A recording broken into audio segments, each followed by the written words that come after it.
father-daughter duo in a moment, who has been taking their ideas of making fragrances and making it make sense.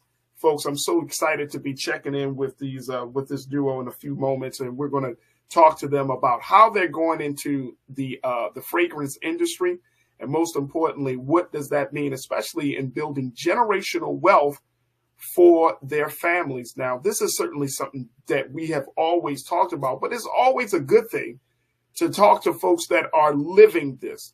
But before we get to our very special guest, we also joined by another contributor here on The Culture. You also see him on Roland Martin Unfiltered. And this is our brother who serves as the host for the African History Network. You can check his work out at theafricanhistorynetwork.com. My brother Michael Imhotep is joining me this afternoon for a couple of these conversations as well. Brother Michael, it's always good to talk to you, brother. How are you today? Hey, Faraji, I'm all right. How you doing, brother? I'm good. Just very quickly, as we our guests will be coming on, let's talk a little bit about this level of entrepreneurship and talking about this the path of building generational wealth. You know, I remember, Brother Michael, my dad has been an entrepreneur for years. He always had some idea on what to do on how to support the family. Right. But I remember he owned a small carryout / restaurant in Baltimore years ago, and worked hard at it. And, you know, it was in that time period, I remember as a child just going to the restaurant and helping out and doing what I can. I remember, you know, him often talking about having family and friends to be supportive. And we know that in business, sometimes they say that, you know, never bring your family into the same business that you're doing. But this is changing now because you can't build generational wealth without having family at the table. So I wanted to kind of get your take on this idea of going to work with your family, building a business with your family, and most importantly, you know, creating a sustainable capital where you can continue to support your family on a major level. What's your take on this? Well, usually in my degrees in business administration with major marketing from Wayne State University, I taught entrepreneurship for 7 years. I managed African-American companies that had government contracts, City of Detroit, County of Wayne, State of Michigan, and family members worked in those businesses and adjacent businesses as well. Saying that you shouldn't go into business with family or shouldn't have family work in business, things like that. No other ethnic group or culture in the U.S. really operates based upon that. They just teach that to us. They just teach that stuff. They just teach us. Wait a minute, hold on, bro, Michael. You're saying that that's not like across the board. That's mostly a black. They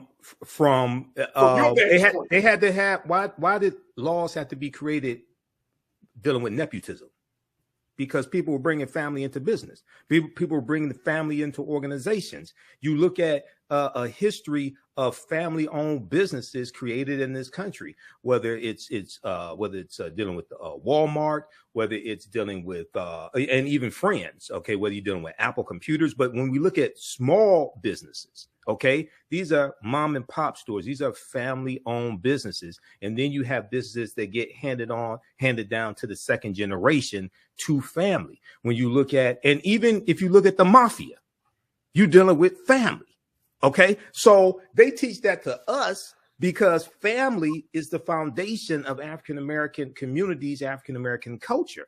When we look at the cooperatives and when we talk about cooperative economics, but understand the concept of cooperatives, these were the members of the cooperatives are part owners of the businesses. These are principles we brought with us from Africa. And when you look at a lot of businesses that we've had historically in this country, these were family-owned businesses, or they brought in family members, things like this. Now, the main thing that you want to understand is you want to make sure that you assign the correct position and duties and responsibilities to the right person.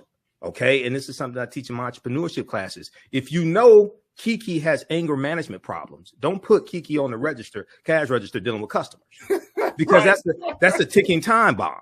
Okay, you need to have her in the back stocking shelves. You need to keep her away from customers. But we go into gas stations, we go into grocery stores owned by Arabs and Chaldeans. You trying to tell me they don't have their family members working in there?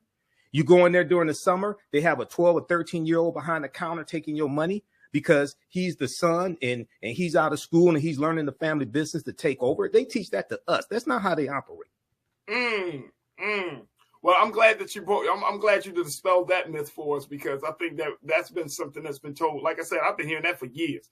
So I'm glad that you be that up. Yeah. So just make sure you have the right person. Right. Okay. Right. In the position.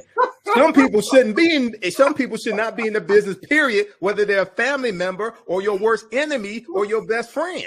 So make sure you have the right person. But no, that's a resource for us, our family. And if we focused on that, we could really focus more on and create more generational wealth. Absolutely. Our very special guest is here. I want to welcome to the culture here on the Black Star Network, Mr. Brian Watkins. He's been curating since he was 11 years old when he started his passion with his daughter, Nora.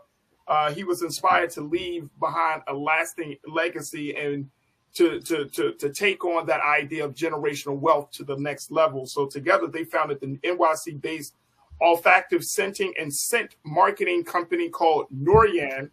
And their mission is to bring the power of scent to a worldwide community and help others create olfactory extensions of themselves. Folks, that is the website for NORYAN that Mr. Brian Watkins and his daughter, Nora, have created. Man, oh man, where there is scent, there are memories. Brian, welcome to the culture here on the Black Star Network. How are you doing, brother? Thank you. I'm doing well. And yourself? I'm good. You're also joined by one of our contributors here, Michael Imhotep, who is a man about business, black businesses, particularly in the country and particularly in the city of Detroit. So, we wanted to have this conversation with you. First and foremost, congratulations, big brother. Thank you for kicking off this business venture. You got your daughter that's been working with you. Y'all are father-daughter duo. I mean, it's a beautiful, beautiful thing. I have a 3-year-old daughter, so I can only imagine. I can't wait for the day she comes to me with a business idea and say, "Daddy, let's go in business together." I'll be like, "Okay, let's do it." Yeah, man. That's the world right now. And I wanted to leave a legacy for her. I want to build something for her. I want to teach her about financial literacy and also teach her on how to do a business and just having that bonding relationship. I taught her how to make candles and just, teach her and everything in general. And that she's the co-founder. Her name's on everything. Her name's on the trademark and everything. So first and foremost, let's talk a little bit about your history, your path to getting to this place. And then as you talk about bringing your daughter in, how did you get introduced to the olfactory business? It was just like a calling. So when I was 11 years old, it's just, I don't know. I love smelling things. I always used to go to the boutiques where my mom went into these designer stores, and I just smelled. The sense of smell was just like great for me. And growing up, my mom couldn't, she wasn't buying us the high end fragrances or the high end colognes. So I was just like, you know what? I'm gonna make my own. And wow. I went to different stores. I got oils. I got other bases, and I just started mixing. I didn't really know what I was doing at 11, but I just trial and error, and that's what happened at 11. And then moving on ever since, going on further. Even in college or wherever throughout my life, I've always had a lot of fragrances. I never liked to smell like anybody, and I was always attracted. The first thing when I go into a room or go into a place, the first thing I notice is the smell. Wow. Because 30% of what you smell, you remember. It's actually the first impression. So if something doesn't smell good, like, wow, you're always going to remember that the first time you saw something or the first time you interacted, it did not smell good. That's why you could smell something now, and that could trigger memories of your childhood. It could trigger memories of anything. The sense of smell, your olfactive, huge. That is huge. So your mom cultivated this start for you to get into this business, right? And you're 11 years old. You're 11 years old, right? And so as a young black 11-year-old boy, you're like, oh, I want to go into like making sense. I want to, make candles. I want to go into the fragrance business. And so talk to us about, like, was your family open to that, or did they look at you and go, what? What are you talking about? Nah. Yeah, something like what am I talking about? But they knew I was always into fragrance and scents. You know, I taught myself how to make candles. I taught Really? same thing, yeah. And I taught my daughter how to make candles. Just look up. You know, I'm a heavy researcher. Anytime I'm hyper focused on something, I want to know every and anything about it across. Like I'll shut everything off and I'll just learn everything I need to know. So I did that years back in college. When I found out I was having a daughter, I actually wanted to teach her how to make candles. So again, when she came of age, I taught her how to make candles at the age of 5, and she made candles with me now, and she approve or sign off on the different scents that, you know, we create. And now I have perfumers that I have on the team as well, and where we create the scents, and she signs off on it as well. Wow. Wow. All right, we got a couple of moments before we take our next pause. But Brother Michael, you want to share any questions for our brother as we're talking about this? Because I need to take a minute to just take in on his story right now. Right. Well, hey, Brian, congratulations on the business and much success to you. You have mood boosting scents from what I understand. Can you give us some examples of how the different scents create a different mood? What type of mood do different scents create? Oh, yeah. So a lot of people don't realize the psychology behind scenting. Scent evokes and triggers certain moods or certain reactions from consumers. It's huge in the business market, or certain business know about it. That's why, and what I do as well for different hospitality businesses, I create scents for them and I actually diffuse it in their establishment, because just like anything, when you go into some of these businesses or high-end hotels, you walk in and you just say, wow, it smells good in there. Yes, because now you're going to remember that scent of the hotel. Anytime you smell something similar, you're going to say, wow, I remember that hotel. Or when people speak about that hotel, you're going to I remember it smelling good. So when I sit down with clients, I say, what are you looking to try to invoke out these, from your customers? If you're trying to lift up the mood, if you're trying to have people be happy, you're trying to have people spend more, if you're trying to have people have a calm, relaxed mood, it determines what note and what type of oil I'm going to use for that particular scent. So citrus, for example, and, bergamot, orange, those are, it brings you up. It's lively. You feel good. It's mood boosting.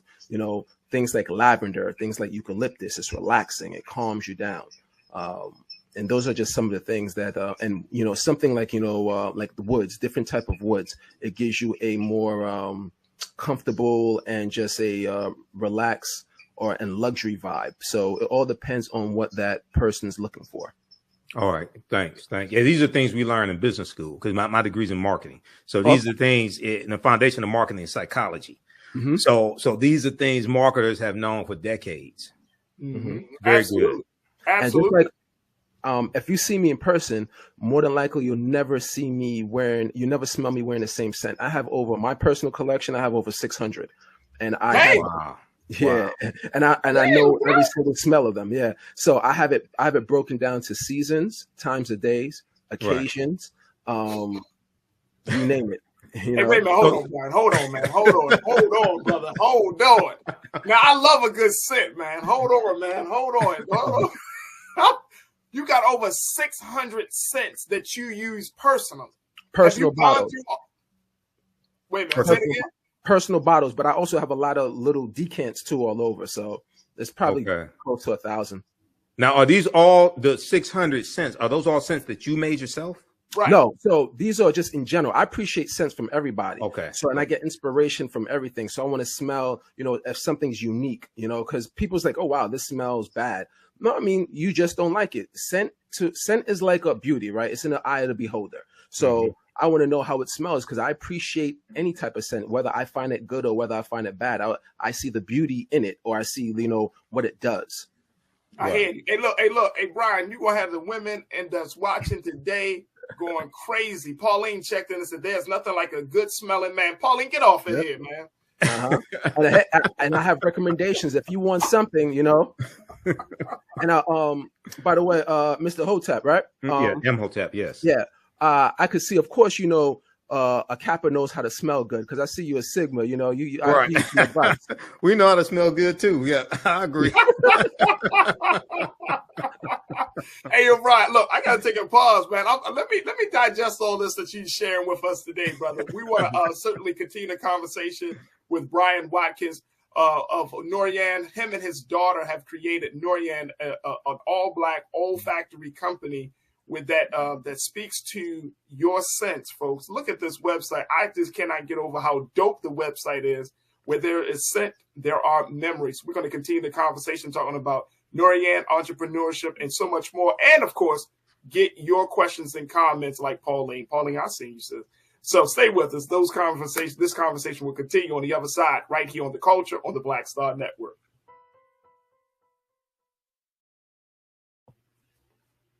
Folks, welcome back to the show. We have been talking to Brian Watkins, who serves as the co-founder of the olfactory scent and scent marketing company, NORYAN, a scent company that he is co-founder with his daughter, Nora. And Brian has been talking to us about what it means to be in that space, in that business, and also just blowing us away with his collection of scents of being between 600 to 1,000 different scents that he personally has in his collection, folks. Oh my gosh! I'm also checking in with my big brother, Brother Michael Imhotep, as we talk to Brother Brian Watkins. And I want to open up the conversation for you to join us in the discussion. So make sure you post your comments and your questions in the chat, as we would love to hear what you say. Brian, Brother Michael, Brian, I want to bring you back in. And Keena, let's do this, because folks are really interested in the fact that you got this Black-owned, New York City-based olfactory company, scent marketing company. So let's put up the website once again, Keenan, so people can see it. And this is NORYAN.com. Is that, am I correct on that, Brian? Yeah, NORYAN. NORYAN.com. NORYAN, NORYAN.com. And folks can indefinitely invest and order from you. So when they go onto your website, there we go. Thank you so much, Keenan. When they go onto your website, what can they do? Can they order scents? What can they do? What do you want them to do? Yeah, so there's candles there that you could look at. Those candles have some of the candles have different scents from the diffuser and the diffuser oil. So you could order that, and then you could order the diffuser oil. And we also bringing it into that whole hotel experience. We're bringing it into your car with higher quality oil with our car diffusers. And there's a home diffuser there too. You could order as well. And then there's the oils and the scents that's, again, you fill up with that. You fill up the diffuser with our oil and our scents, which is made to handle our oil particularly.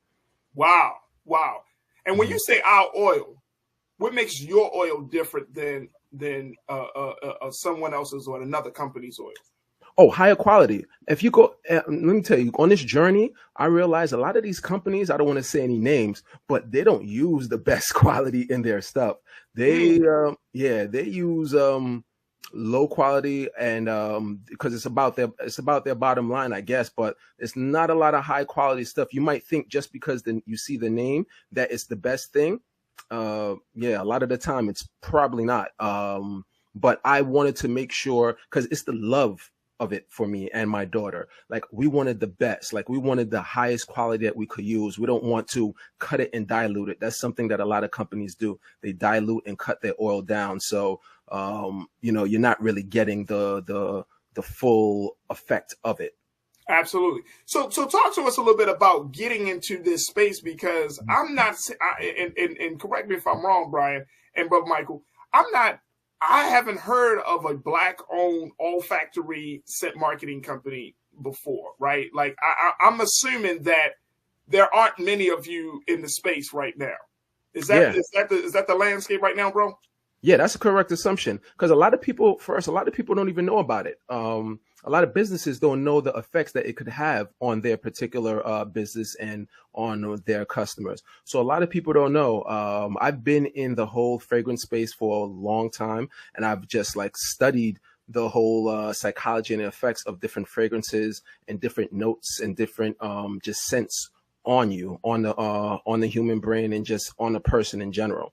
Right. So yeah, and I've just, again, I'm always, you'll always catch me with some sort of scent on me smelling. I'm looking for inspiration anywhere.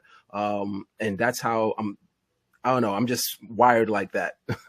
And I'm glad that you are wired like this, because we need it. We need it. And Brother Michael, you know, when we're talking about breaking into a new space, like as a person who's a marketer, who understands the business dynamic, like when you're talking about breaking into a space like this, a space that has been dominated not just by white people, but just by companies, because I think a lot of us, we choose our sense based on the company that's putting it out there, more so, you know, when we don't see the face of the company, like we don't see who runs, I don't know, some of these major scent companies. So you know, to break into that industry, brother, it would seem like it is a Herculean task, is it not, Brother Michael? Oh, you got you on mute, bro. We got you on mute. I'm sorry. Yeah, I think it is a Herculean task to get beyond just the stage where you may be a vendor at an event. Yeah, you just do it on the weekends. Right, and right. You have a table with the oils, things like this. To get to the level that Brian and his daughter is at is really a Herculean task. But also, you know, as he talked about, you have to do market research. You really have to study the business and figure out, okay, what niche can you create in the business? What can you do that is hard for other businesses to do as well? And when we look at the fragrance companies, whether it's Fenty or whether it's Polo or different, whatever fragrance it is, a lot of them have celebrity endorsers. Mm-hmm. And the celebrity endorser can become the face of the company. So you're competing against that. So you want to find what your competitive advantage is. And, you know, with Brian, he can really explain to people and educate people on olfactory senses and the type of moods it can put people in, and then also how they can use those fragrances as well to bring about the type of mood that they want also. Absolutely. Absolutely. So, you know, Brian, what would you say your competitive advantage is? My knowledge.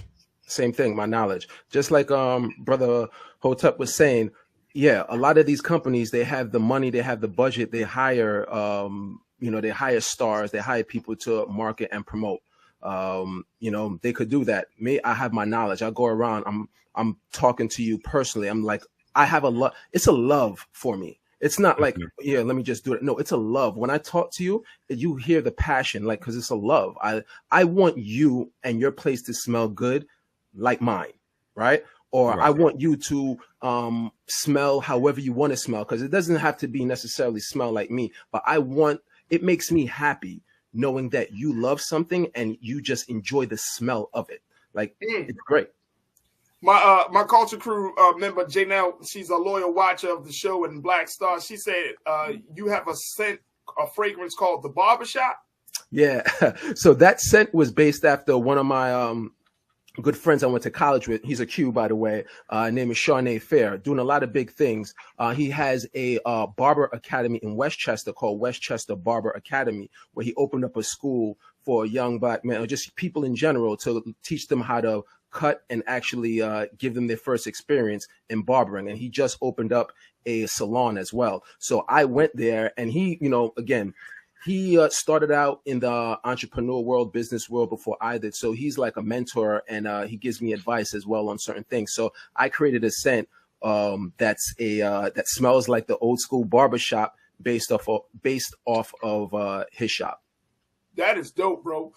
We got a few moments left, but I want to, you know, are there particular things that we need to keep in mind? Because I want to make sure that we support you and what you and your daughter are doing, brother. Because this is beautiful. This is beautiful. So break it down for us. What kind of products can we expect from NORYAN? Man, we just have a lot of things going on, and you could expect candles right now. And the diffuser. So we want to stay in home and in the car. So our car diffuser is going to be something that's blowing up. Like, I can't even tell you, it's blowing up. And a lot of people want their car to smell luxury. They're tired of smelling like, you know, the tree thing hanging in their car. They want, they want that luxury smell. And I have Brian, look, bro, look. I thought we were friends. You coming on here, you dissing my car and all that, bro. Yeah, I didn't say who. I didn't say who. I didn't say who. You know, I'm not dissing. I'm trying to help. No, I get you. So what about so you say you got car air fresheners for the car, you got some candles. We know you have some personal grooming scents as well on as part of your product line, right? Yes. No, grooming, that's something that, you know, later on down the line we want to get into, like grooming and you know, things for kids and just enjoy. Like I have so much that I want to do.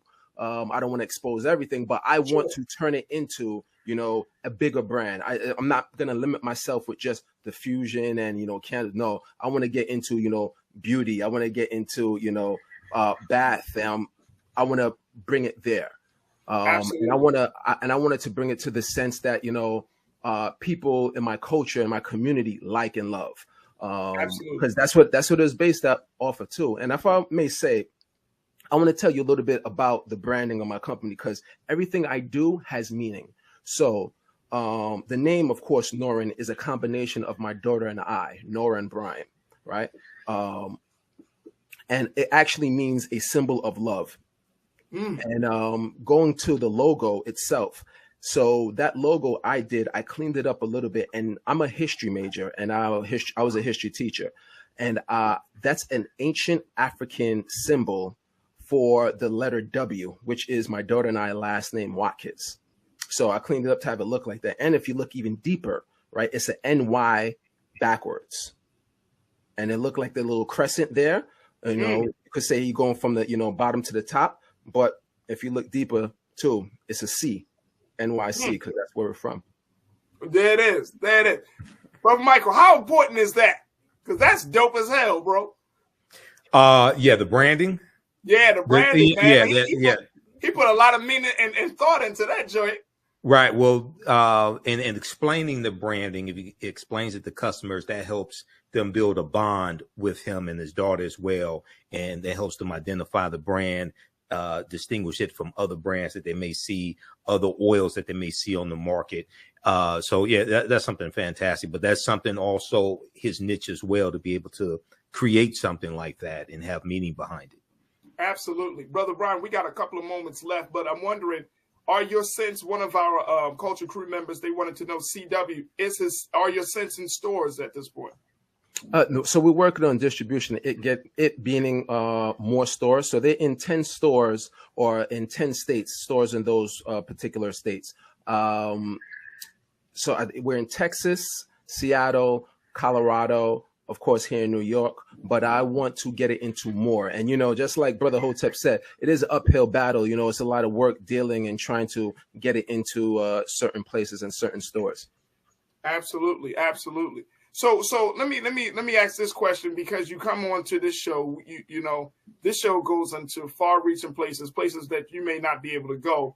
What is it that you need right now to take NORYAN to the next level? I wanted to spread the word. I wanted to get into more places. That's what I wanted to spread the word. I wanted to blow, because we're ready.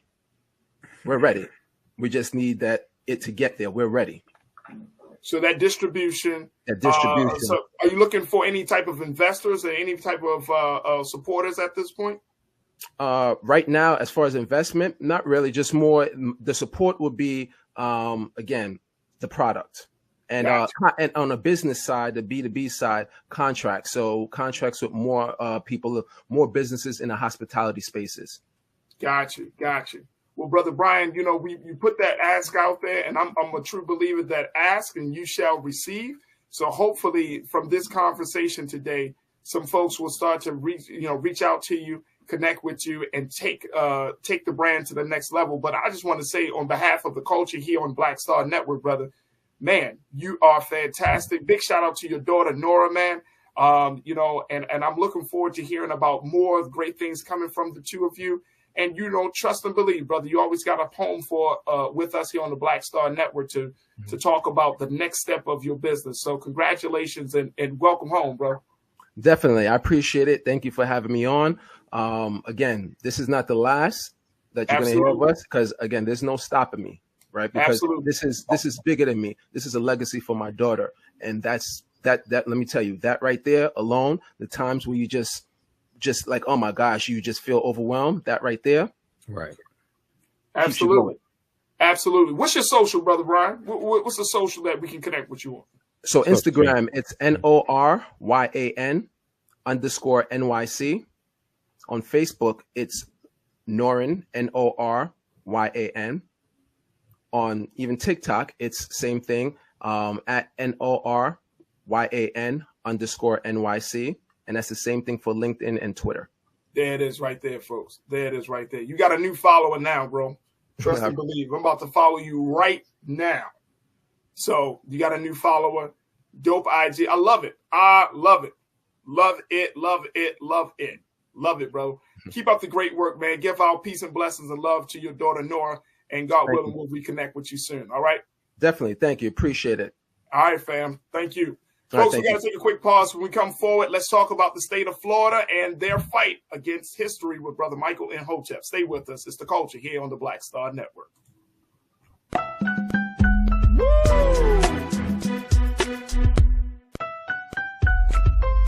Brother Michael, we got 30 seconds. Go ahead with your. Yeah. I know you got your programs right. Yeah, this weekend, Saturday and Sunday for the African History Network. January 21st, January 22nd, 2 p.m. to 4 p.m. We have 2 free class sessions on Saturday, Ancient Kemet, the Moors, and the Maafa. Scroll down some. Ancient Kemet, the Moors, and the Maafa, Understanding the Transatlantic Slave Trade, what they didn't teach you in school. And then scroll back up to the first class. And then Sunday, 2 p.m. to 4 p.m., from the Civil War to the Civil Rights Movement and Black Power, 1865 to 1968. We'll deal with the Harlem Hellfighters. Scroll back up to the first class. The Harlem Hellfighters will deal with World War I and the Red Summer of 1919, when you had over 25 major race riots in this country. Visit our website, theafricanhistorynetwork.com. You can register for these 2 free class sessions. Absolutely. Brother Michael Imhotep, host of the African History Network podcast show. Thank you so much, Brother Michael. We truly appreciate thanks, Raji. Okay, welcome. How's everybody doing today? Hotep, this is Michael Imhotep, founder of the African History Network and host of the African History Network show. I'm a talk show host, researcher, lecturer, writer, and historian. So I was on Faraji Muhammad's show, The Culture, today on January 19th, 2023. And at the end of the show, I made the announcement about 2 free online class sessions that I'm doing this weekend. Saturday, January 21st, 2023, we're doing another class session of my 16-week online course, Ancient Kemet, the Moors, and the Maafa, Understanding the Transatlantic Slave Trade, what they didn't teach you in school. And this would be a free class session. So if you've been wanting to take my online course in the past, where we deal with thousands of years of history and what leads up to the transatlantic slave trade taking place, you can join us for a free class session. Visit our website, theafricanhistorynetwork.com, theafricanhistorynetwork.com, and register for it. And then on Sunday, January 22nd, 2 p.m. to 4 p.m. Eastern Standard Time, we're doing another session of the second 16-week online course that I teach. From the Civil War to the Civil Rights Movement and Black Power, 1800 to 1968. So this class on Sunday will be a free class session as well. You can visit our website, theafricanhistorynetwork.com, theafricanhistorynetwork.com, and you can register for these 2 free online class sessions. And we do the sessions live. All the sessions are archived and recorded. You can go back and watch them anytime and just click right here for a free class session and register for it. And so even if you missed the class live, you can go back and watch it anytime. Okay. And you can register for the full 16-week online course. It's on sale $60, regularly $130. Okay. Just click right here to register here for Ancient Kemet, the Moors, and the Maafa, understanding the transatlantic slave trade. And the second class that I teach on Sunday, January 22nd, and this is our normal. Normally, our second class is on Tuesdays, but I'm doing a special session this Sunday, 2 p.m. to 4 p.m. Eastern Standard Time. Click right here for the free class session as well, of from the Civil War to the Civil Rights Movement and Black Power, 1800 to 1968. And you can register here for the full class. So in our Sunday class, in this particular session, we're going to deal with World War I, which is 1914 and 1918.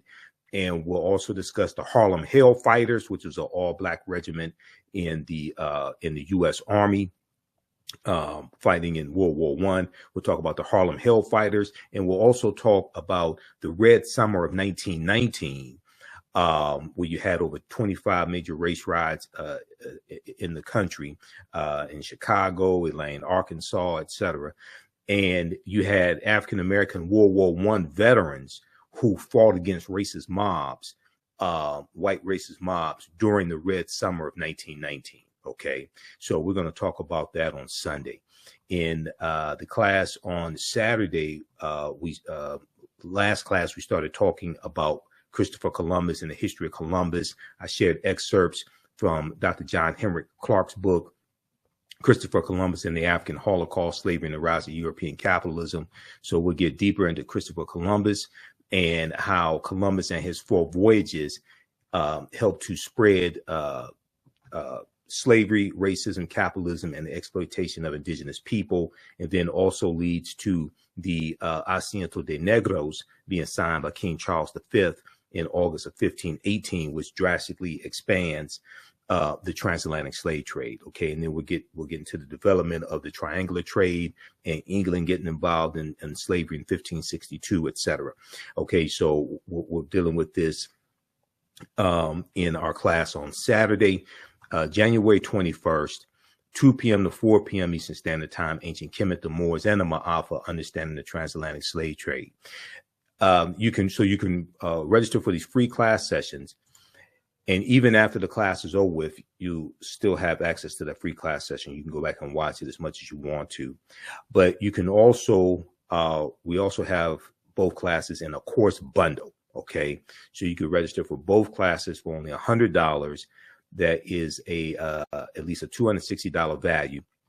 So click right here for register here for the course bundle as well, okay? So we have all that information right on the homepage of our website, theafricanhistorynetwork.com, theafricanhistorynetwork.com. So when you scroll down, it has the information about my radio show, Sundays, 9 p.m. to 11 p.m., the African History Network show on 9:10 a.m. the Superstation, WFDF here in Detroit. We also broadcast on our social media platforms when we're live on Facebook, the African History Network, YouTube, Michael Imhotep, and the Michael Imhotep Show also on Facebook. We have a PayPal and Cash App information here, so you can support us as well. We definitely need your financial support. This information here is about the Happy Day of Excellence taking place Saturday, February 4th. 2023, 1 p.m. to 8 p.m. in New York City. Professor James Small, Professor Kabahaya Watha-Kamene will be there speaking, 2 of my teachers. So click right here for more information and to register and to purchase your ticket. You can also live stream the event as well. And then we have the information here for the courses, okay, right below that, the course bundle as well as the individual classes. If you've taken any of my online classes in the past that I've been teaching going back to 2017, email us for a 50% discount on the course bundle. Email me at ahnshow@theafricanhistorynetwork.com, ahnshow@theafricanhistorynetwork.com, or you can email me right through the website. At the top of the page, just click on Contact the African History Network. All right. So with these online classes, I developed a curriculum for them. I've been studying, I'm a historian. I've been studying history 31 years. And Ancient Kemet, the Moors, and the Maafa, I've been teaching that going back to 2017, on and off since 2017. Very briefly here, if we just look at a brief overview of the class, and let me pull this up here. So I do a PowerPoint presentation. We have book references, articles in the class. Also share some interviews I've done with some of our scholars as well. Okay, so in the let's pull this. Let's go to the PowerPoint presentation. Okay, so I developed the curriculum. I developed the PowerPoint presentation for both of these courses. Okay, so we can't start studying our history and slavery even when we study the transatlantic slave trade, which is important to study. We can't start in 1619 or the 1440s when the Portuguese get involved, like 1441, when the Portuguese get involved in the transatlantic slave trade. We have to understand the history chronologically and deal with the 800-year occupation of Europe by the Africans known as the Moors, who enter into the Iberian Peninsula, today known as Spain and Portugal, from North Africa in 711 AD. This course not only deals with the transatlantic slave trade, but it also deals with thousands of years of history that leads up to the transatlantic slave trade taking place, the transatlantic slave trade of African people taking place. August 20th, 2019 marked the 400th year anniversary of the 20 and odd Africans who came into Point Comfort in, really it was Hampton, Virginia, on August 20th, 1619, in what would be called the colony of Virginia. Okay. And one of the things we do within the class is how a lot of what we know about 1619 is false. All right. And codified slave laws didn't even exist in any of the 13 colonies when those 20 and odd Africans from Angola came in 1619. But also African people have been in the land we call the United States of America going back at least 51,700 years. So this year was known as the year of return, as many African Americans were and continue to reconnect to Africa, and they would travel into Ghana and other West African countries. When we discuss the transatlantic slave trade, we have to first understand that African people are the original people of North, Central, and South America. And we have been in the land we call the United States of America going back at least 51,700 years. Now, this does not mean that the transatlantic slave trade did not happen. That's not what I'm saying. What we have to understand is that African people have been in this land we call the United States of America, or what Native Americans call Turtle Island. We've been here going back tens of thousands of years before we were told that we came here. Okay, so we have to understand the difference. We did not first come to this land conquered and shackled and chained by Europeans. Okay, and that is mentally damaging for people to believe something like that. They first came to this land conquered and shackled and chained. No, this was actually our land stolen from us. And one of the books that we use in the class is Dr. David Imhotep's book, The First Americans Were Africans, Documented Evidence. Okay, and he's a friend of mine. I've interviewed Dr. David Imhotep a number of times. And so some of you have seen the interviews, have heard the interviews that I've done with him. And this was his first book, The First Americans Were Africans, Documented Evidence, which came out in 2011. And his new book, The First Americans Were Africans, Revised and Expanded, came out in 2021.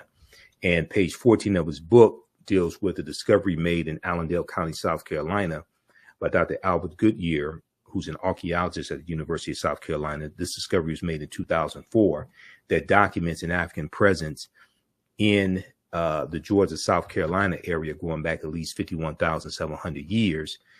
And they found 13 different types of evidence, documenting this African presence. They found artifacts, architecture, campsites, carvings, Egyptian writings, footprints in lava, genetic M174D haploid groups dealing with DNA and genetics, linguistics, painting, skulls, skeleton structures, and tools. All right. So we get deep into this information in the class. And then so that's on Saturday, January 21st, 2023. 2 p.m. to 4 p.m. Eastern Standard Time, ancient Kemet, the Moors, and the Maafa, understanding the transatlantic slave trade, what they didn't teach you in school. Kemet is one of the original names for Egypt, and the Maafa is a Kiswahili term, which is in reference to the Great Disaster, which is the transatlantic slave trade. So visit our website, theafricanhistorynetwork.com, theafricanhistorynetwork.com, to register for these free class sessions for both classes, and you could register for the full class, which you can also use with your children. I would say the content is PG-13. It's very visual. We have a text chat in the class so you can ask questions. You can see me, I can't see you. We have book references, articles, video clips, and for the books, usually I show you the text of the pages that we're looking at on the screen. So it's very engaging as well. Okay. All right. So watch out for me on Roland Martin Unfiltered on Fridays on the Black Star Media Network, 6 p.m. to 8 p.m. I'm a panelist on Roland Martin Unfiltered. I'm not just a historian, I'm a political commentator as well.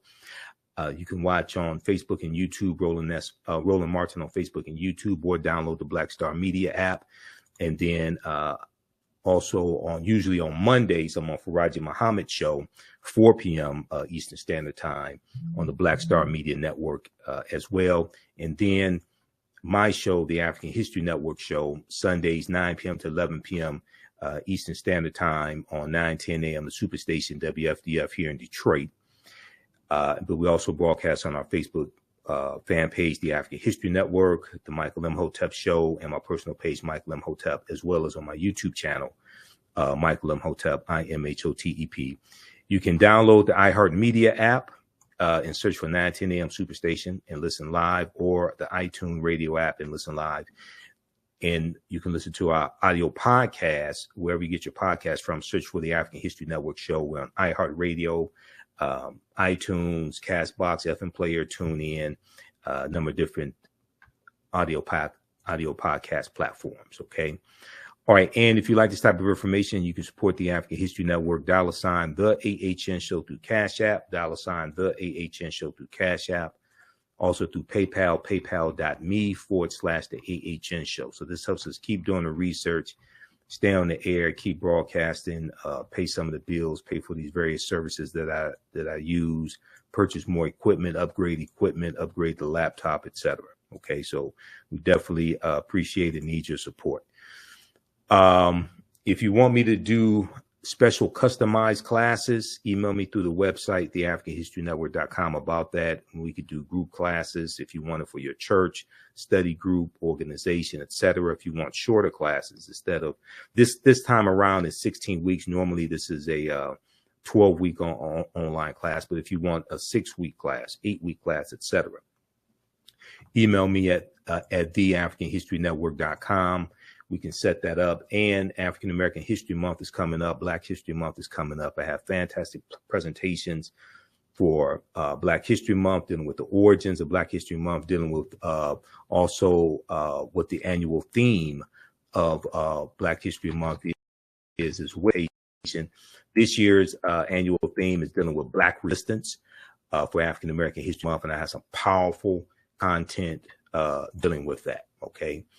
All right. So remember, right now is correct. Wrong behavior is not over till we win. Wakanda forever. And we'll talk to you next time.